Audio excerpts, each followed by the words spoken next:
اصل میں دین جو ہے نا اس کو شوق بنانا تھا اور زندگی ضرورت تھی. ہم نے زندگی کو شوق بنا لیا اور دین کو ضرورت. اور یہ جو شوق ہے نا اس کے اوپر جو رسول اللہ صلی اللہ علیہ وسلم نے حضرت ابوبکر صدیق رضی اللہ تعالیٰ عنہ سے پوچھا کہ گھر میں کیا چھوڑ کے آئے ہو, تو انہوں نے کہا کہ اللہ اور اللہ کے رسول کا نام ہی ان کے لیے کافی ہے. وہ ایک شعر ہے نا کہ پروانے کو چراغ ہے بلبل کو پھول بس, صدیق کے لیے ہے خدا کا رسول بس. تو ہم اگر یہ دیکھیں نا کہ یہ جو ایثار کا جذبہ ہے, یہ جو قربانی کا جذبہ ہے جی. حضرت ایک آڈیو میں کہتے ہیں کہ جو یہ دماغ ہے نا یہ دنیا ہے, یہ کچھ حاصل کرنا چاہتا ہے. دل جو ہے نا وہ دین ہے, یہ کچھ دینا چاہتا ہے. جب تک آپ کا دل آپ کے دماغ پہ حاوی ہے, جب تک آپ کے اندر ایثار کا جذبہ ہے, دینے کا جذبہ ہے, آپ کے اوپر پریشانیاں حاوی نہیں ہو سکتی. ہم جو ہے نا یہ بس اللہ سے مانگتے رہتے ہیں, مطلب یہ نہیں کہ اللہ سے اس لیے پکار رہے ہیں کہ بھئی ہماری دنیاوی یہ جو پرابلمز ہیں. بلکہ حضرت کو نے ایک جملہ تو اسے تو میں مطلب بالکل نا میرے رونگٹے کھڑے کر دیے, اور کہتے ہیں حالات ایسے ہو گئے ہیں کہ آج اگر انسان سے پوچھا جائے کہ اللہ اور پیسے میں سے کسی ایک کو چنو تو انسان پیسے کو چنے گا. اس حد تک یہ خطرناک ہو گئی ہے بات کہ یہ پورا کا پورا ایک مطلب نعوذ باللہ ایک معبود بن گیا. یہ جو پیسے کی محبت بالکل ایسی. تو یہ باقی جو اللہ والے ہیں وہ ہر طرح کے خوف سے اور ہر طرح کے غم سے گزار کے ہر طرح کے خوف اور غم سے آزاد کر دیے. کیا بات. لیکن وہ پروسیس ہے, اس سے گزرنا ہے. ایسا ہو نہیں سکتا کہ اللہ تعالیٰ آپ کو بغیر پروسیس کے گزارے آپ کو کوئی اچھا مقام دے دے. کیا بات. یعنی کہ جو اچھے وقت کا انتظار کر رہا ہے اس پہ اچھا وقت ضرور آئے گا. اور یہ جو آپ نے بات کی نا وسیم بھائی, یہ تو قرآن کی آیت بھی ہے الحمدللہ, الا ان اولیاء اللہ لا خوف علیہم ولا هم یحزنون, کہ بے شک اللہ کے جو ولی ہیں, اولیاء ہیں, ان پہ نہ کوئی خوف ہے نہ کوئی غم ہے. تو اولیاء کون ہیں یہ بھی اللہ نے ایک اور آیت میں ایکسپلین کیا کہ بے شک اللہ کے ولی تو وہی ہیں جو ایمان لاتے ہیں اور تقوی اختیار کرتے ہیں اللہ سبحانہ تعالیٰ کا. یعنی they respect Allah so much, they are in of Allah سبحانہ تعالیٰ سو مچ کہ وہ سوال ہی نہیں پیدا ہوتا اللہ کے بارے میں نیگیٹو سوچے, کیونکہ اللہ رب العالمین کی ذات جو ہے ہی از الحکیم, دا موسٹ وائز, اور سب سے زیادہ جسٹ. الیس اللہ باحکم الحاکمین, کیا اللہ سب سے زیادہ جسٹس کرنے والا نہیں ہے, بہترین حاکم نہیں ہے؟ تو دے نو, وہی آپ کی والی بات کہ یقین ہے, شک نہیں ہے رب کی ذات پہ. جو بھی ہو رہا ہے ہماری لائف میں دیکھیں, وہ لوگ بجائے کہ اللہ کو قصوروار ٹھہرانے کے, کیونکہ آپ کو پتہ ہے نا کہ سب سے پہلے تو یہ بلیم گیم کرنے والا اور نا امید ہونے والا ابلیس ہے. بالکل. اس نے اللہ کو رائٹ دین کہہ دیا تھا کہ چونکہ آپ نے مجھے گمراہ کیا اس لیے میں اب ان کو نہیں چھوڑوں گا. تو وہ بٹر بن گیا, ریونجفل بن گیا, اور اس کا حسد بڑھتا جا رہا ہے, اس کی نفرت بڑھتی جا رہی ہے. تو اللہ نے اس کی اگزامپل کوٹ کی کہ چونکہ وہ اپنے رب کی رحمت سے ہی مایوس ہو گیا. بالکل. تو that's why he is called ابلیس, کیونکہ وہ بالکل ہی نا امید ہے. تو یہ بات آ جا کے وسیم بھائی پھر یقین کی ہی ہے کہ اللہ سبحانہ و تعالیٰ جو ہے نا وہ میرا برا نہیں چاہ سکتا. میں آپ کو بس ایک چھوٹے سی بات اپنی پرسنل بتا کے پھر آپ کی طرف آتا ہوں. ابھی پچھلے چند ماہ پہلے کی بات ہے, ویسے ہی کبھی کبھی آپ کو پتہ ہے بندہ ڈاؤن ہو جاتا ہے.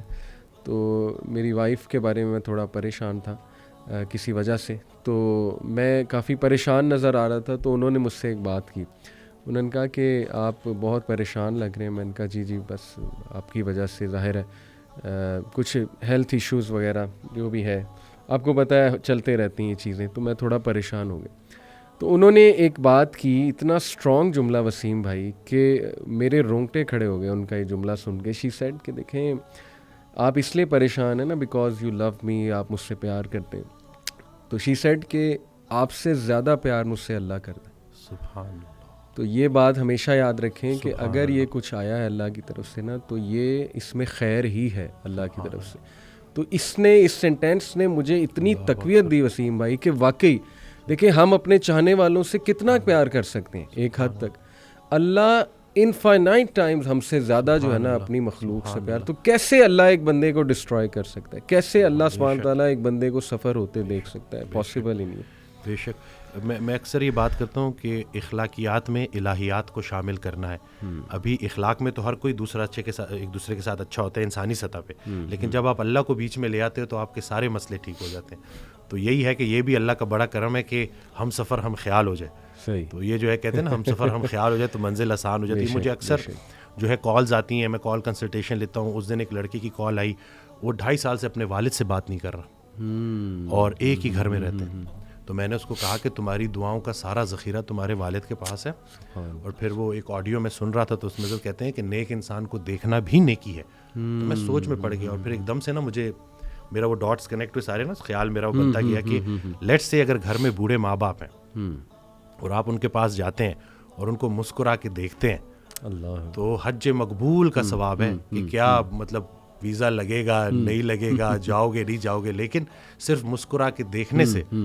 تو بس یہی ہے نا کہ شیطان اصل میں یہ رشتوں کو خراب کرتا ہے. جی جی, یہ انسان کو آپس میں فساد میں ڈالتا ہے. اکثر مرد کال کرتے ہیں تو بیوی کی برائی کر رہے ہوتے ہیں, بیویاں کال کرتی ہیں تو شوہر کی برائی کر رہے ہوتے ہیں. میں تو ان کو آخر میں جب وہ 15 منٹ پوری 20 منٹ جب کھل کے برائی کر لیتے ہیں اور جب وہ چپ ہو جاتے ہیں تو میں ان کو یہی کہتا ہوں کہ خامی سے نفرت کرنی ہے, خام سے نفرت نہیں کرنی. اور پھر ان کو اکثر میں یہ واقعہ بھی سناتا ہوں کہ ایک یہ حضرت واصف علی واصف رحمۃ اللہ کے پاس ایک نشئی آیا جی, تو انہوں نے اس کو ساتھ بٹھایا. کچھ عرصے بعد نا اس نشئی کا بھائی آیا اور اس نے کہا کہ اس نے نشہ چھوڑ دیا, آپ نے کیا نصیحت کی تھی؟ تو کہتے ہیں میں نے کوئی نصیحت نہیں کی تھی, میں نے صرف محبت کی تھی. سبحان اللہ. تو یہ جو زمینی سفر ہے نا, اس میں اگر کوئی ایک چیز آسمانی ہے تو وہ محبت ہے. صحیح بات. اور اللہ کی رسول پاک صلی اللہ علیہ وسلم سے جو محبت ہے وہی اگر آپ کو عطا ہو جائے اور آپ اس ریفرنس سے دیکھو اور اس محبت کے ذریعے چلو, تو میں کہتا ہوں کہ کوئی ایسا مسئلہ نہیں ہے جو حل نہ ہو سکے. ہم صرف یہ جو اپنی ذاتی نفرت ایک ایسا زہر ہے جو عمل دوسرے کا ہوتا ہے, زہر آپ کے اپنے جسم میں پھیلتا ہے اور پھر بڑھتا ہے بڑھتا ہے بڑھتا ہے اور پھر اس حد تک بڑھ جاتا ہے کہ وہ آپ کو اتنا زہر آلود کر دیتا ہے, اتنا بوجھل کر دیتا ہے کہ صرف چند لوگوں کا چہرہ آپ کے آنکھوں کے سامنے ہے تو آپ کا موڈ خراب ہو جاتا ہے. جی, تو اگر آپ نے دل میں کوئی بندے ایسے رکھے ہوئے ہیں نا, تو ابھی اگر آپ دیکھ رہے ہیں تو ان کو فوری معاف کریں. صحیح بات, کیونکہ ہم نے بھی اللہ سے جا کے معافی مانگنی ہے, تو جا کے ان کو معاف کریں.